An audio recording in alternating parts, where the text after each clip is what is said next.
ഇന്ന് നമുക്ക് 2024 റിലീസായ ടൊവിനോ തോമസ് കേന്ദ്ര കഥാപാത്രത്തിലെത്തിയ അജയന്റെ രണ്ടാം മോഷണം എന്ന മലയാള സിനിമയുടെ കഥ നോക്കിയാലോ? എങ്കിൽ നമുക്ക് വേഗം സമയം കളയാതെ സിനിമയുടെ കഥയിലേക്ക് കടക്കാം. സിനിമയുടെ തുടക്കത്തിൽ ഒരു മുത്തശ്ശി തന്റെ കൊച്ചുമകൾക്ക് കഥ പറഞ്ഞു കൊടുക്കുകയാണ്. പണ്ട് ഹരിപുരം എന്നൊരു ഗ്രാമത്തിൽ ഒരു കാര്യം സംഭവിച്ചു. നക്ഷത്രത്തിന്റെ ഒരു ഭാഗം അവിടെ അടർന്നു വീണു. അവിടെ വലിയൊരു കുഴിയും രൂപപ്പെട്ടു. എന്നാൽ ഇടയ്ക്കൽ രാജാവാണെങ്കിൽ ആ ഒരു ഭാഗം കൊണ്ടുപോയി കൊല്ലന്റെ ആലയിൽ കൊടുത്ത് ഒരു വിളക്കായി രൂപീകരിച്ചു. ആ വിളക്കിന് ഒരു പ്രത്യേകതയുണ്ട്. പഞ്ചഭൂതത്തെ വരെ അതിനെ കൺട്രോൾ ചെയ്യുവാനായും പറ്റും. ആ വിളക്ക് എന്നു മുതൽ ഇടയ്ക്കൽ രാജാവിന്റെ കയ്യിൽ വന്നോ അന്നു മുതൽ ഇടയ്ക്കൽ രാജാവിന് പേരും പെരുമയും പ്രശസ്തിയും എല്ലാം വന്നു തുടങ്ങി. എന്നാൽ രാജാവിന് ഒരു പ്രശ്നമുണ്ടാവുകയാണ്. ഒരു കടൽ വ്യാപാരി ഇടയ്ക്കൽ ദേശത്ത് വന്ന് പ്രശ്നമുണ്ടാക്കുവാനായും തുടങ്ങി. ആ വിവരം അന്വേഷിക്കുവാനായി പോയ ഇടയ്ക്കൽ രാജാവിന്റെ മരുമകനായ മനുവർമ്മയെ കടൽ വ്യാപാരി പിടിച്ചുകെട്ടി ഇടയ്ക്കൽ രാജാവിനെ ഭീഷണിപ്പെടുത്തുവാനായും തുടങ്ങി. ഇടയ്ക്കൽ രാജാവ് എന്ത് ചെയ്യണമെന്നറിയാതെ അവരുടെ രാജ്യത്ത് തന്നെ ഏറ്റവും ഗംഭീര സൈന്യാധിപനായിട്ടുള്ള കുഞ്ഞിക്കേളുവിനെ അവിടേക്ക് പറഞ്ഞുവിടും. കുഞ്ഞിക്കേളുവിന് ഒരു പ്രത്യേകതയുണ്ട്. കരാട്ടയും കളരിയും അങ്ങനെയുള്ള എല്ലാ കാര്യങ്ങളിലും നല്ല കഴിവാണ്. അങ്ങനെ കുഞ്ഞിക്കേളു അവിടെ ചെന്ന് കടൽ വ്യാപാരിയൊക്കെ അടിച്ചവിടെ നിന്ന് മോട്ടിച്ചതിനു ശേഷം മനുവർമ്മയെ കൂട്ടിക്കൊണ്ടുവന്നു. മനുവർമ്മയെ കുഞ്ഞിക്കേളു കൊണ്ടുവന്നതിന്റെ സന്തോഷത്തിൽ ഇടയ്ക്കൽ രാജാവാണെങ്കിലോ കുഞ്ഞിക്കേളുവിന് എന്ത് വേണമെന്ന് ചോദിച്ചു. എന്നാൽ കുഞ്ഞിക്കേളു ആവശ്യപ്പെട്ടത് ആ ഒരു വിളക്കായിരുന്നു. കുട്ടിക്കാലം മുതൽ ചോദ്യവിളക്ക് കാണണമെന്നായിരുന്നു എന്റെ ആഗ്രഹം. ഞങ്ങളുടെ ഹരിപുരം നാട്ടിൽ നിന്ന് കൊണ്ടുവന്ന നക്ഷത്രക്കല്ല് കൊണ്ടുണ്ടാക്കിയ ആ ഒരു ചോദ്യവിളക്ക്, അത് ഞങ്ങളുടെ ഗ്രാമത്തിലേക്ക് തന്നെ കൊണ്ടുപോകണമെന്നാണ് എന്റെ ആഗ്രഹമെന്നും കുഞ്ഞിക്കേളു പറഞ്ഞു. അത് കേട്ട് ഇടയ്ക്കൽ രാജാവിന് ചെറിയൊരു ദേഷ്യം വന്നെങ്കിലും തന്റെ മരുമകനെ രക്ഷിച്ചതിന്റെ പേര് കുഞ്ഞിക്കേളുവിന് ആ ഒരു വിളക്ക് സമ്മാനമായി ഇടയ്ക്കൽ രാജാവ് നൽകി. കുഞ്ഞിക്കേളു ആ വിളക്കുമായി ഹരിപുരം ഗ്രാമത്തിലേക്ക് എത്തുകയാണ്. അവിടെയുള്ള ഗ്രാമവാസികൾക്കെല്ലാം വിളക്ക് കാണുമ്പോൾ ഒരുപാട് സന്തോഷമാകും. കുഞ്ഞിക്കേളുവാണെങ്കിൽ ആ ഗ്രാമത്തിലെ താഴ്ന്ന ജാതിയിൽപ്പെട്ട ചോദ്യ എന്നൊരു പെൺകുട്ടിയുമായി പ്രണയത്തിലായിരുന്നു. അതുകൊണ്ട് തന്നെ താഴ്ന്ന ജാതിയിൽപ്പെട്ട എല്ലാവർക്കും ആ ഒരു വിളക്ക് കാണുവാനുള്ള ആഗ്രഹം നിറവേറ്റി കൊടുക്കുവാനായിട്ട് ആ നക്ഷത്രം പതിച്ച് കുഴി രൂപപ്പെട്ട സ്ഥലത്ത് ഒരു അമ്പലം നിർമ്മിക്കുവാനായും കേളു തീരുമാനിച്ചു.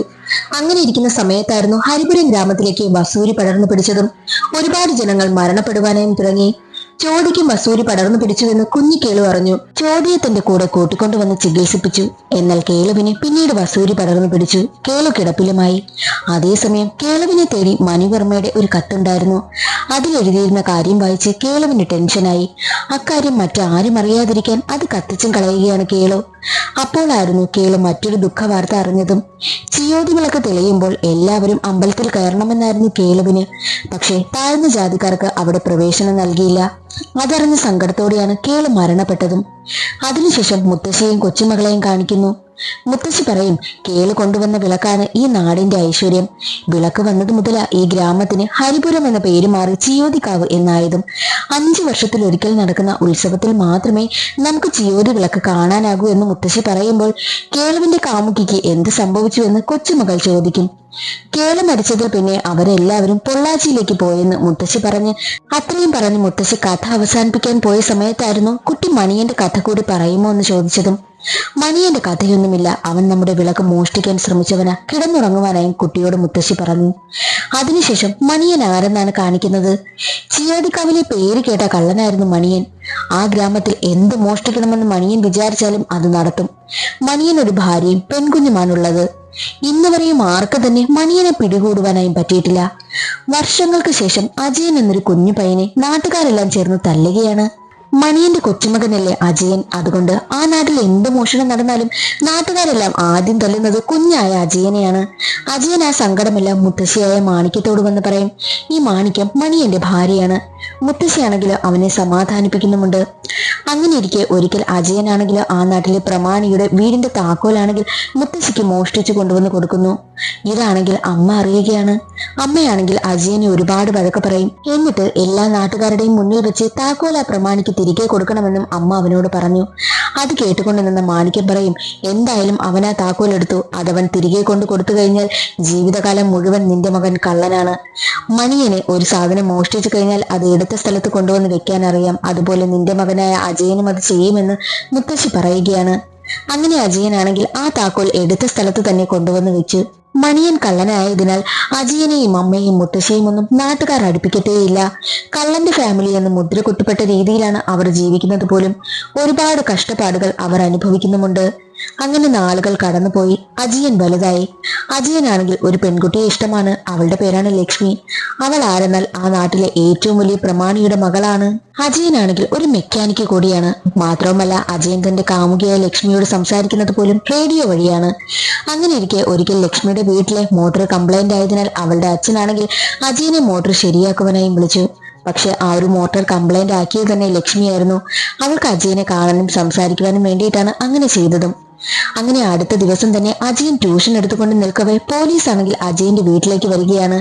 നീയല്ലേ ഇന്നലെ ആ നമ്പ്യാരുടെ വീട്ടിൽ മോട്ടോർ ശരിയാക്കുവാനായി പോയത്? നീ ശരിയാക്കിയിട്ട് പോയ അതേ ദിവസം തന്നെ മോട്ടോർ കാണാതെയും പോയി. നിന്നെയാണ് അവർ സംശയിക്കുന്നത്. അതുകൊണ്ട് സ്റ്റേഷനിലേക്ക് വരണമെന്ന് പറഞ്ഞു. അത് കേട്ടതും അജയൻ പറയും, എനിക്കങ്ങനെ മോട്ടോർ എടുക്കേണ്ട ആവശ്യമൊന്നുമില്ല, ഞാൻ ചെയ്തിട്ടില്ല എന്ന് പറഞ്ഞിട്ട് പോലും പോലീസ് കേട്ടില്ല. അജയനോട് സ്റ്റേഷനിലേക്ക് വരുവാനായും പറഞ്ഞു. ഈ നമ്പ്യാർ ആരെന്നാൽ ലക്ഷ്മിയുടെ അച്ഛനാണ്. ആ നാട്ടിലെ പേര് കേട്ട പ്രമാണിയാണ്. അങ്ങനെ ഇരിക്കെ ആ ഒരു നാട്ടിലേക്ക് സുദേവ് വർമ്മ എന്നൊരാൾ എത്തുകയാണ്. ഈ സുദേവ് വർമ്മ ആരെന്നാൽ ഇടയ്ക്കൽ കൊട്ടാരത്തിന്റെ അനന്തരാവകാശിയാണ്. ആ നാട്ടിലെ അമ്പലത്തിനെ കുറിച്ച് പഠിക്കുവാനൊക്കെ വന്നതാണ്. എന്നാൽ മറ്റൊരു വശത്ത് അജയന്റെ ഏറ്റവും അടുത്ത സുഹൃത്തായി സുരേഷും എത്തുകയാണ്. ഈ സുരേഷ് നാട് വിട്ടു പോയിട്ട് വർഷങ്ങളായി. ഇപ്പോഴാണ് തിരികെ വന്നതും. എത്രയൊക്കെ നാട്ടുകാർ അജയനെ കള്ളനെന്ന് മുദ്ര കുത്തിയാലും അജയന് ഏക സമാധാനവും സന്തോഷവും കിട്ടുന്നത് അവന്റെ കൂട്ടുകാരനായ സുരേഷിൽ നിന്നും അവന്റെ കാമുകിയായ ലക്ഷ്മിയിൽ നിന്നുമായിരുന്നു. എന്നാൽ മറ്റൊരു വശത്ത് സുദേവ് വർമ്മ എന്തിനാണ് നാട്ടിൽ വന്നതെന്നാൽ ചിയോതി വിളക്ക് അടിച്ചുകൊണ്ടു പോകുവാനാണ്. കാരണം എന്തെന്നാൽ ലണ്ടനിൽ ഒരു ലേലം നടക്കുന്നുണ്ട്. അവിടെ കൊണ്ടുപോയി വിറ്റ് കാശെടുക്കുക എന്ന ഉദ്ദേശം മാത്രമാണ് സുദേവ് വർമ്മയ്ക്കുള്ളത്. അതിനായിട്ട് അവിടെയുള്ള അമ്പലത്തിന്റെ ഫോട്ടോയും വീഡിയോയും ഒക്കെ സുദേവ് വർമ്മ ഷൂട്ട് ചെയ്യുന്നുണ്ട്. അതേസമയം തന്നെയായിരുന്നു സുദേവ് വർമ്മ അജയനെ പറ്റിയുള്ള കാര്യം അറിയുന്നതും. ആ നാട്ടിലെ പേര് കേട്ട കള്ളന്റെ കുടുംബത്തിൽപ്പെട്ടതാണ് അജയൻ എന്നും അജയനും ഒരു കള്ളനാണെന്നും ഒക്കെ നാട്ടുകാർ വഴി അറിയുകയാണ്. സത്യത്തിൽ അജയൻ കള്ളനെന്നുമല്ല, അജയനെ അങ്ങനെ നാട്ടുകാർ മുദ്ര കുത്തുന്നതായിരുന്നു. ആ കാര്യങ്ങളെല്ലാം അറിഞ്ഞ സുദേവ് വർമ്മ എങ്ങനെയും ആ ഒരു വിളക്ക് അജയനെ കൊണ്ട് തന്നെ എടുപ്പിക്കണം. അപ്പോൾ നാട്ടുകാരെല്ലാം അവനാണ് വിളക്ക് മോഷ്ടിച്ചതെന്ന് കരുതില്ലേ, പിന്നെ നമ്മുടെ മേൽ സംശയം വരില്ല എന്നും സുദേവ് കൂട്ടുകാരോട് പറഞ്ഞു. അങ്ങനെ ഇരിക്കെ അജയനാണെങ്കിലും തന്റെ കാമുകിയായ ലക്ഷ്മിയെ കാണാനായിട്ട് അവളുടെ വീട്ടിലേക്ക് വന്നു. അവളുമായി കുറച്ചു നേരം നിന്ന് സംസാരിച്ചിട്ട് വീട്ടിലേക്ക് തിരികെ പോകുന്ന വഴിയിൽ യഥാർത്ഥത്തിൽ അതുവഴി ഒരു കള്ളൻ ഓടുന്നുണ്ടായിരുന്നു. നാട്ടുകാരൊക്കെ കള്ളൻ കള്ളൻ എന്ന് വിളിക്കുന്നത് കേട്ട് അജയനാണെങ്കിലോ തന്നെയായിരിക്കും നാട്ടുകാർ അങ്ങനെ പറയുന്നതെന്ന് കരുതി അവിടെ നിന്നും വേഗത്തിൽ നടന്നു പോകുന്ന സമയത്തായിരുന്നു പോലീസ് എതിരെ വരുന്നതും. അജയനെ കണ്ടതും പോലീസുകാർക്ക് സംശയം തോന്നി. നീയാണോടെ കള്ളൻ എന്ന് ചോദിച്ച് ഉടനെ തന്നെ അജയനെ വണ്ടിയിലിട്ട് സ്റ്റേഷനിലേക്കും കൊണ്ടുപോയി. അവിടെ കൊണ്ടുപോയി അവനെ ഒരുപാട് തല്ലി. അടുത്ത ദിവസം രാവിലെ SI സ്റ്റേഷനിലേക്ക് വന്നു. ഇവനാണ് ഇന്നലെ നടന്ന മോഷണത്തിൽ കള്ളൻ എന്നാ തോന്നുന്നത്. അത് കേട്ട SI ചോദിക്കും, അതിന് തെളിവ് വല്ലതുമുണ്ടോ? തെളിവൊന്നുമില്ല, നാട്ടുകാരൊക്കെ പറയുന്നു എന്നായിരുന്നു മറ്റു പോലീസുകാരന്റെ മറുപടിയും. അത് കേട്ട SI പറയും, തെളിവൊന്നുമില്ലല്ലോ, പിന്നെ ഒരാളെ ഇങ്ങനെ സ്റ്റേഷനിൽ വെച്ചിരിക്കണ്ട, പറഞ്ഞു വിടുവാനായും പറഞ്ഞു. എന്നിട്ട് അജയൻ പോകുവാനായി ഇറങ്ങുന്ന സമയം തന്നെ SI പറയുന്നുണ്ട്, നീ ടെസ്റ്റ് എഴുതിയിട്ട് നിൽക്കുകയല്ലേ, ഇനി ഇന്റർവ്യൂ അല്ലേ ഉള്ളു, അതിനിടയിൽ ഇങ്ങനെ ഒരു കേസൊക്കെ വന്നാൽ അത് പ്രശ്നമാകുമെന്ന് SI അജയനോട് പറഞ്ഞ് അവിടെ നിന്ന് പറഞ്ഞു വിട്ടു.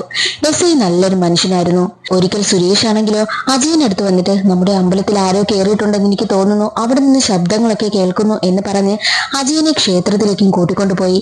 ക്ഷേത്രത്തിൽ ചെന്നപ്പോൾ അജയനും സംശയം തോന്നി. അവനാണെങ്കിൽ അവിടെ മാകെ പരിശോധിക്കുന്ന സമയത്ത് ക്ഷേത്രത്തിനുള്ളിൽ വിളക്ക് കാണില്ല.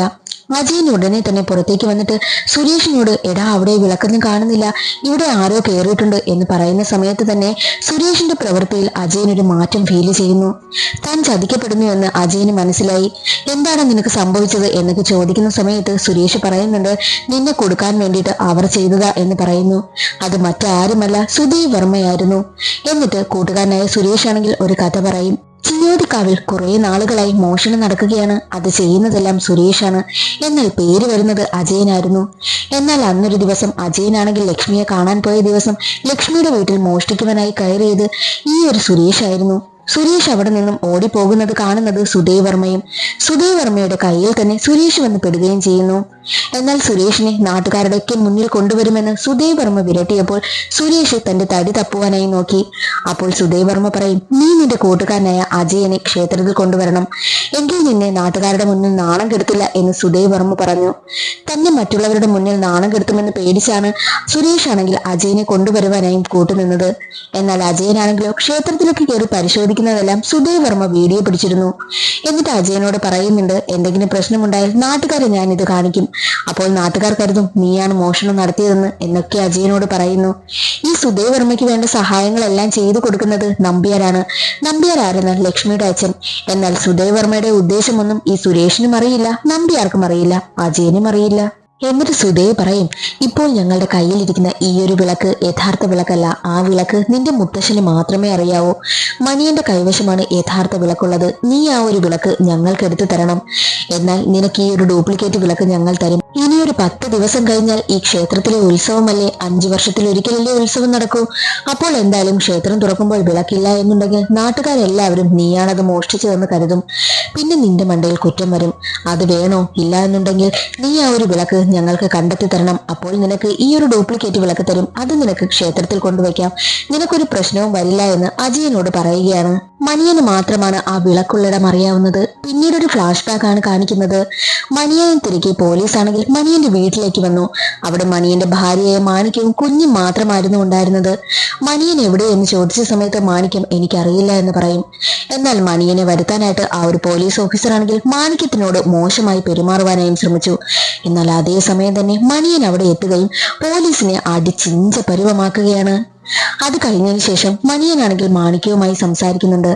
അപ്പോൾ മാണിക്യം പറയുന്നുണ്ട്, ക്ഷേത്രത്തിൽ 5 വർഷം കൂടുമ്പോഴല്ലേ വിളക്ക് തെളിയുന്നത്. അത് ഞങ്ങൾക്ക് കാണാൻ പറ്റില്ല. കാരണം എന്തെന്നാൽ കള്ളന്റെ കുടുംബമെന്ന് ഞങ്ങളെ മുദ്ര കുത്തി. അതുകൊണ്ട് നാട്ടുകാർ ആ അമ്പലത്തിൽ ഞങ്ങളെ കയറ്റില്ല. എനിക്ക് ആ വിളക്ക് കാണണം. എന്റെ അടുത്തേക്ക് ആ വിളക്ക് കൊണ്ടുവരുമോ എന്ന് മാണിക്യം മണിയനോട് ചോദിച്ചു. പിന്നെ അത് കഴിഞ്ഞ് കാണിക്കുന്നത് അജയനെയാണ്. അജയനും കൂട്ടുകാരനായ സുരേഷും ഒറിജിനൽ വിളക്ക് കണ്ടെത്തുവാനായി പോവുകയാണ്.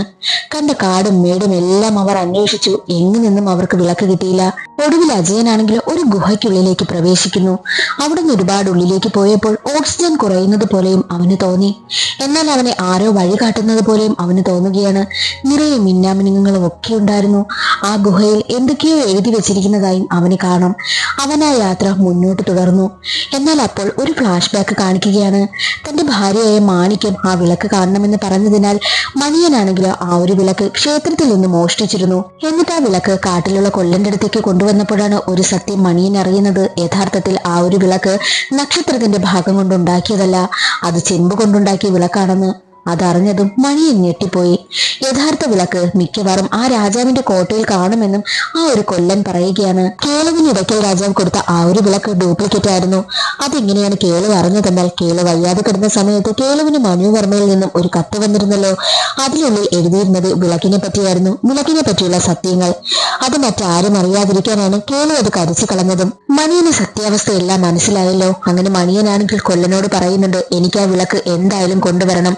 നാട്ടുകാർക്ക് വേണ്ടി മാത്രമല്ല, എന്റെ ഭാര്യയ്ക്ക് വേണ്ടിയിട്ടും കൂടിയാണ്. അവൾ എന്നോട് ആ ഒരു വിളക്ക് കാണണമെന്ന് പറഞ്ഞു. അതുകൊണ്ട് ഞാൻ ആ വിളക്ക് എടുക്കുവാൻ പോവുകയാണെന്ന് കൊല്ലനോടും പറഞ്ഞു. അങ്ങനെ കൊല്ലനെയും കൂട്ടി മണിയനാണെങ്കിൽ ഇടയ്ക്കൽ രാജാവിന്റെ കോട്ടയിലേക്കാണ് പോയത്. കോട്ടയ്ക്കുള്ളിലെ വിളക്കിരിക്കുന്ന സ്ഥലത്തേക്ക് എത്തണമെങ്കിൽ ഒരുപാട് കടമ്പകൾ കടക്കണം, അതും അപകടം നിറഞ്ഞത്. അങ്ങനെ മണിയനും കൊല്ലനും ചേർന്ന് ആ ഒരു കടമ്പകളെല്ലാം കടന്ന് വിളക്കിരിക്കുന്ന സ്ഥലത്തേക്ക് എത്തുന്നതിന് മുൻപ് ഒരു പസിലും കൂടി സോൾവ് ചെയ്യണം. അങ്ങനെ അതും മണിയൻ ബുദ്ധിപൂർവ്വം സോൾവ് ചെയ്തു. അവർ വിളക്കിരിക്കുന്ന സ്ഥലത്തേക്ക് എത്തി. മണിയന്റെ കയ്യിൽ ഒരുപാട് മുറിവുകളും ഒക്കെ ഉണ്ടായിരുന്നല്ലോ. മണിയനാണെങ്കിൽ ആ വിളക്ക് കയ്യിലെടുത്തതും മണിയന്റെ ദേഹത്തെ മുറിവുകളെല്ലാം മായുവാനായും തുടങ്ങി. ആ വിളക്കിന് അങ്ങനെ ഒരു പവറുണ്ട്. ഗുഹയ്ക്കുള്ളിലേക്ക് കയറിയ അജയനും പുറത്തേക്ക് വരും. എന്നാൽ അജയന് വിളക്കൊന്നും കിട്ടിയിട്ടുമില്ല. എന്നാൽ മറ്റൊരു വശത്ത് അമ്പലത്തിൽ ഉത്സവം നടക്കാൻ പോവുകയാണല്ലോ. അതിനു മുൻപുള്ള പരിപാടികളൊക്കെ നടക്കുന്നുമുണ്ട്. അതേസമയം സുരേഷ് ആണെങ്കിൽ ഒരു കാസറ്റുമായി വന്ന് പ്ലേ ചെയ്യിക്കുന്നു. അതിലെന്തെന്നാൽ അജയൻ തനിക്ക് ലക്ഷ്മിയോടുള്ള പ്രണയത്തെ പറ്റി പറയുന്നതായിരുന്നു. അത് നാട്ടുകാരെല്ലാം കേൾക്കുന്നുമുണ്ട്. എല്ലാവരും അറിയണം എന്നൊരു ഉദ്ദേശത്തോടെ അജയൻ തന്നെ സുരേഷിനെ കൊണ്ട് ചെയ്യിച്ചതായിരുന്നു അത്. ആ വിവരം അറിഞ്ഞ ലക്ഷ്മിയുടെ അച്ഛനായ നമ്പ്യാരാണെങ്കിലും വീട്ടിലേക്ക് വന്ന് ലക്ഷ്മിയോട് പറയുന്നുണ്ട്, നിന്റെ മനസ്സിൽ വിചാരിക്കുന്ന കാര്യം ഒരിക്കലും നടക്കില്ല, ഞാനത് നടത്തി തരില്ല എന്ന് അവളെ വിരട്ടിയിട്ട് അവിടെ നിന്ന് പോവുകയാണ്. എന്നാൽ മറ്റൊരു വശത്ത് അജയനാണെങ്കിൽ അമ്മയോട് നടന്ന കാര്യങ്ങളെല്ലാം തുറന്നു പറയും. ആ സുദേവ് എന്നെ വിരട്ടിക്കൊണ്ടേയിരിക്കുന്നു. ഇനി എന്തായാലും ഉത്സവത്തിന് ക്ഷേത്രം തുറക്കുന്ന സമയത്ത് വിളക്കില്ല എങ്കിൽ മുത്തശ്ശനെ കള്ളനെന്ന് മുദ്ര കുത്തിയതുപോലെ തന്നെ എന്നെയും നാട്ടുകാർ മുദ്ര കുത്തും. ഞാൻ എന്ത് ചെയ്യും അമ്മ എന്ന് പറഞ്ഞ് അവൻ വിഷമിക്കുന്നുണ്ട്. അതെല്ലാം കേട്ട് അമ്മയ്ക്കും സങ്കടമാവുന്നുണ്ട്. എന്റെ അച്ഛൻ ചെയ്ത തെറ്റിന്റെ ശാപമാണ് ഞങ്ങളീ അനുഭവിക്കുന്നത് എന്നൊക്കെ പറഞ്ഞ് അമ്മയും വിഷമിക്കുന്നുണ്ട്. അപ്പോൾ വീണ്ടും ഒരു ഫ്ലാഷ് ബാക്ക് കാണിക്കുകയാണ്. മണിയനാണെങ്കിൽ ആ എടുത്ത ഒറിജിനൽ വിളക്കും ഡ്യൂപ്ലിക്കേറ്റ് വിളക്കും തന്റെ ഭാര്യയെ മാണിക്യത്തിന്റെ അടുത്തേക്ക് കൊണ്ടുവന്നു. മാണിക്യത്തിന്റെ കൺമുന്നിൽ തന്നെ ആ 2 വിളക്കും കൊണ്ടുവന്ന് വെച്ചു. മാണിക്യത്തിനാണെങ്കിൽ ഒരുപാട് സന്തോഷമാകും. ഏത് വിളക്കാണോ ഞങ്ങൾക്ക് കാണാൻ പറ്റില്ല എന്ന് കരുതിയത് ആ ഒരു വിളക്ക് തന്നെ ഇവിടെയുണ്ട് എന്ന് പറഞ്ഞ് അവൾ സന്തോഷിക്കുന്നുണ്ട്. എന്നിട്ട് മാണിക്യം പറയും ആ ഡ്യൂപ്ലിക്കേറ്റ് വിളക്ക് അമ്പലത്തിൽ കൊണ്ടുവന്ന് വെക്കുവാനായിട്ട്. അങ്ങനെ മണിയൻ ഡ്യൂപ്ലിക്കേറ്റ് വിളക്കുമായി അമ്പലത്തിലേക്ക് പോകും. അതേസമയം തന്നെ നാട്ടുകാരെല്ലാം ചേർന്ന് മണിയനെ കൊടുക്കുവാനായിട്ട് ഒരു ട്രാപ്പ് ഒരുക്കിയിരുന്നു. മണിയൻ കറക്റ്റ് അതിൽ വീഴുകയും ചെയ്തു. അങ്ങനെ ഒരുവിധം നാട്ടുകാരിൽ നിന്നും പോലീസിൽ നിന്നുമെല്ലാം രക്ഷപ്പെട്ട് മണിയനാണെങ്കിൽ വിളക്കുമായി ഓടുന്നു. ചെന്നുപെട്ടത് ഒരു വെള്ളച്ചാട്ടത്തിന് മുകളിലായിരുന്നു. അവിടെ നിന്നും മണിയന് ഒരു അടി പോലും മുന്നോട്ട് വെച്ച് രക്ഷപ്പെടാനുള്ള ഒരു വകുപ്പുമില്ല. അതേസമയം തന്നെ മണിയനെ എല്ലാവരും വളഞ്ഞിരുന്നു. മണിയന്റെ ഭാര്യയും കുഞ്ഞും അവിടേക്ക് എത്തുകയാണ്. എന്നിട്ട് കുഞ്ഞിനെ പിടിച്ചു വെച്ചിട്ട് പോലീസുകാരനാണെങ്കിൽ മണിയനെ വിരട്ടിക്കൊണ്ടേയിരുന്നു. മണിയൻ എന്ത് ചെയ്യണമെന്നറിയാതെ മണിയൻ ആ വിളക്ക് അവിടെ വെച്ചതിന് ശേഷം വെള്ളച്ചാട്ടത്തിൽ നിന്നും താഴേക്ക് ചാടുന്നു. മണിയൻ മരണപ്പെടുകയും ചെയ്യുന്നു. എന്നാൽ യഥാർത്ഥ വിളക്ക് മണിയൻ എവിടെയാണ് ഒളിപ്പിച്ചതെന്ന് ഇതുവരെയും ആർക്കും അറിയത്തേയില്ല. അങ്ങനെ ഫ്ലാഷ് ബാക്ക് അവിടെ അവസാനിക്കുകയാണ്. അജയൻ തന്റെ അമ്മയോട് ചോദിക്കുന്നുണ്ട്, എവിടെയായിരിക്കും മുത്തശ്ശൻ ആ ഒരു വിളക്ക് ഒളിപ്പിച്ചു വെച്ചിരിക്കുന്നത്? മുത്തശ്ശി അതിനെപ്പറ്റി വല്ലതും പറഞ്ഞിട്ടുണ്ടോ എന്ന് അമ്മയോട് ചോദിക്കുന്ന സമയത്ത് അമ്മയാണെങ്കിൽ ആമയെ പോലുള്ള ഒരു താഴ് അവന്റെ കയ്യിൽ ഏൽപ്പിക്കുന്നു. അതെന്താണെന്ന് അവൻ അറിയത്തുമില്ല. അങ്ങനെ ഇരിക്കെ ഒരു ദിവസം അവനെ തിരക്കി കുറെ ആളുകൾ അവന്റെ വീട്ടിലേക്ക് വരികയാണ്.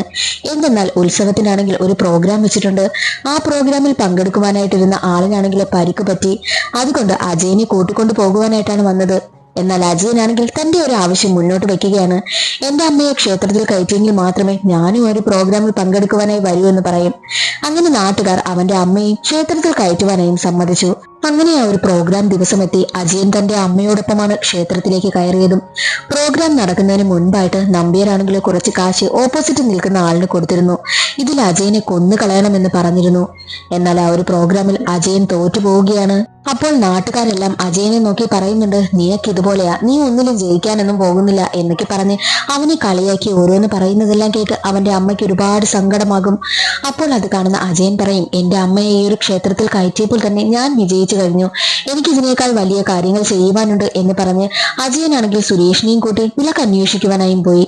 പക്ഷെ അവർ അവിടെ മാകെ അന്വേഷിച്ചിട്ടും അവർക്ക് വിളക്കൊന്നും കിട്ടിയില്ല. അജയനാണെങ്കിൽ തന്റെ കാമുകിയെ ലക്ഷ്മിയെ കാണുവാനായിട്ട് അവളുടെ വീട്ടിലേക്ക് ചെന്നു. എന്നാൽ അവിടെ ലക്ഷ്മി ഇല്ലായിരുന്നു. ലക്ഷ്മിയെ നമ്പ്യാർ മറ്റൊരു സ്ഥലത്തേക്ക് മാറ്റിയിരുന്നു. അതെവിടെയാണെന്ന് അജയൻ അറിയില്ല. എന്നിട്ട് നമ്പ്യാരാണെങ്കിലോ അജയനെ കൈയോടെ പിടിക്കുകയാണ്. അജയൻ ഒരു ഘട്ടത്തിൽ അവിടെ നിന്നും എല്ലാം രക്ഷപ്പെട്ട് ഓടുകയാണ്. നമ്പ്യാരുടെ ആളുകളും അജയന് പിന്നാലെയുണ്ട്. അജയനാണെങ്കിലും ക്ഷേത്രത്തിന്റെ പരിസരത്ത് കൂടിയൊക്കെ ഓടിപ്പോകുന്നത് അവന്റെ അമ്മ കാണുന്നു. അവനെ നാട്ടുകാർ ഓടിക്കുന്നതെല്ലാം കണ്ട് അമ്മയ്ക്ക് സങ്കടം സഹിക്കാനായില്ല. അവസാനം അജയൻ ചെന്നുപെട്ടത് ആ ഒരു വെള്ളച്ചാട്ടത്തിലായിരുന്നു. എവിടെയാണോ അവസാനമായി മണിയനെ നാട്ടുകാർ കൊണ്ടുവന്ന് നിർത്തിയിരുന്നത് അതേ വെള്ളച്ചാട്ടത്തിൽ. അവിടെ നാട്ടുകാരാണെങ്കിലോ അജയനെയും വളയുകയാണ്. അജയനെ ഒരുപാട് അവർ ഉപദ്രവിക്കും. അവസാനം അജയന്റെ ദേഹത്ത് വെട്ടും കൊള്ളുകയാണ്. അജയൻ അവിടെ നിന്നും നേരെ വന്ന് ആ വെള്ളച്ചാട്ടത്തിലേക്ക് വീഴുന്നു. വെള്ളച്ചാട്ടത്തിൽ നിന്നും താഴേക്ക് വീണ അജയനാണെങ്കിൽ മരിച്ചുവെന്ന് എല്ലാവരും കരുതി. പക്ഷെ അവൻ മരിച്ചില്ല. അവന്റെ വയറ്റിൽ ഒരു കുത്തു കൊണ്ടിരുന്നു. ആ കത്തിയാണെങ്കിൽ അവൻ വലിച്ചൂരി ദൂരേക്ക് എറിഞ്ഞു. പക്ഷെ ആ കത്തിയാണെങ്കിൽ പോയതുപോലെ തന്നെ തിരികെ വരുന്നതും അവൻ ശ്രദ്ധിക്കുകയാണ്. മാത്രമല്ല ആ ഒരു പുഴയിൽ അവന്റെ കൈവശമുണ്ടായിരുന്ന അവന് അമ്മ കൊടുത്ത ആ ഒരു ആമയുണ്ടല്ലോ, അതും കിടക്കുന്നത് അവൻ കാണും. അതെങ്ങനെ അവിടെ വന്നെന്നാൽ മുൻപ് വിളക്ക് അന്വേഷിക്കുന്ന സമയത്ത് അമ്മ കൊടുത്ത ആ ഒരു ആമയുടെ ശില കൊണ്ട് വിളക്ക് കണ്ടുപിടിക്കാമെന്ന് ഒരു പ്രതീക്ഷ അജയനുണ്ടായിരുന്നു.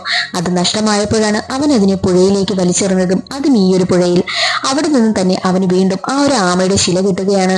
മാത്രമല്ല അവനൊരു കാര്യം ഓർമ്മ വരുന്നു. എന്തെന്നാൽ ഒരിക്കൽ മുത്തശ്ശിയുമായി ഈ ഒരു പുഴയിലൂടെ വള്ളത്തിൽ പോയ സമയത്ത് മുത്തശ്ശി പുഴയുടെ മധ്യത്തെത്തിയപ്പോൾ തന്നെ തൊഴുകുന്നത് കണ്ടു. എന്തിനാ മുത്തശ്ശി ഇവിടെ എത്തിയപ്പോൾ തൊഴുകുന്നത്? അമ്പലത്തിൽ പോയി തൊഴുതൂടെ എന്ന് ചോദിക്കുന്ന സമയത്ത് അപ്പോൾ മുത്തശ്ശി പറഞ്ഞത് ഭഗവാൻ വെള്ളത്തിലുമുണ്ട് കല്ലിലുമുണ്ട് എന്നായിരുന്നു. അതെല്ലാം ഓർത്തെടുത്ത അജയന് ആ ഒരു വിളക്ക് പുഴയിൽ എവിടെയോ ഉണ്ടെന്ന് മനസ്സിലായി. അജയൻ ഉടനെ തന്നെ പുഴയിലേക്ക് എടുത്ത് ചാടി. പുഴയ്ക്കടിയിൽ വലിയൊരു പാറക്കെട്ട് കാണുകയാണ്. എന്നാൽ ആ പാറക്കെട്ടിൽ എവിടെയായിരിക്കും വിളക്കെന്ന് അജയൻ അവിടെ മാകെ അന്വേഷിക്കുന്ന സമയത്ത് ആമയുടെ ഷേപ്പുള്ള ഒരു പൂട്ട് അവൻ അവിടെ കാണുകയാണ്. ഉടനെ തന്നെ അജയനാണെങ്കിലോ തന്റെ കൈവശമുള്ള ആ ഒരു ആമയുടെ ശില എടുത്തുകൊണ്ടുവന്ന് ആ ഒരു പൂട്ടിന് മുകളിലായി വെച്ചു. ആമയെ വെച്ചതും അതാണെങ്കിൽ തനിയെ ഓപ്പൺ ആകുവാനായും തുടങ്ങി. അതിനുള്ളിലാണെങ്കിൽ യഥാർത്ഥ ആ ഒരു വിളക്ക് അവൻ അവിടെ കാണുകയാണ്. അത് കണ്ടതും അജയൻ ഞെട്ടി. അവൻ ഭക്തിയോടെ ആ വിളക്ക് പുറത്തേക്കും എടുത്തു. അതുകൊണ്ട് ക്ഷേത്രത്തിലേക്ക് പോകുന്ന വഴിയിലാണെങ്കിലോ സുദേവിനെയും കൂട്ടുകാരനെയും കാണുകയാണ്.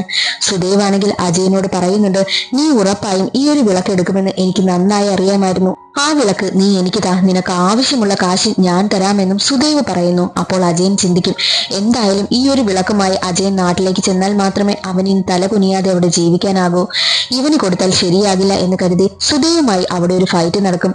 സുദേവിനെ അടിച്ചിട്ടതിനു ശേഷം അജയനാണെങ്കിൽ വിളക്കുമായി ക്ഷേത്രത്തിലേക്ക് പോവുകയാണ്.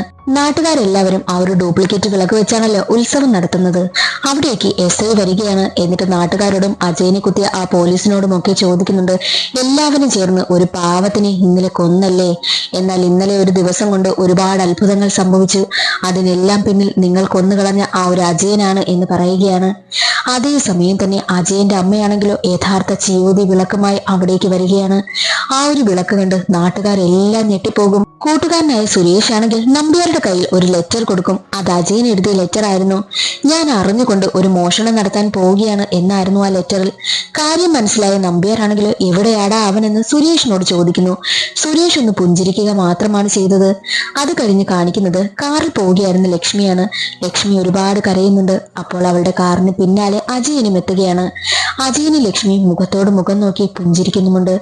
അജയൻ നടത്താൻ പോകുന്ന രണ്ടാമത്തെ മോഷണം എന്തെന്നാൽ ലക്ഷ്മി തന്നെയായിരുന്നു. അതോടുകൂടി സിനിമ അവസാനിക്കുകയാണ്. ഇന്നത്തെ വീഡിയോ എല്ലാവർക്കും ഇഷ്ടമായെന്ന് കരുതുന്നു. ഇഷ്ടമായാൽ ഒന്ന് ലൈക്ക് ചെയ്ത് സപ്പോർട്ട് ചെയ്യാനും ചാനൽ ഇഷ്ടമായാൽ സബ്സ്ക്രൈബ് ചെയ്യാനും മറക്കരുതേ. അടുത്തൊരു സിനിമയുടെ കഥയിൽ കാണാം. അതുവരെ എല്ലാവർക്കും ബൈ.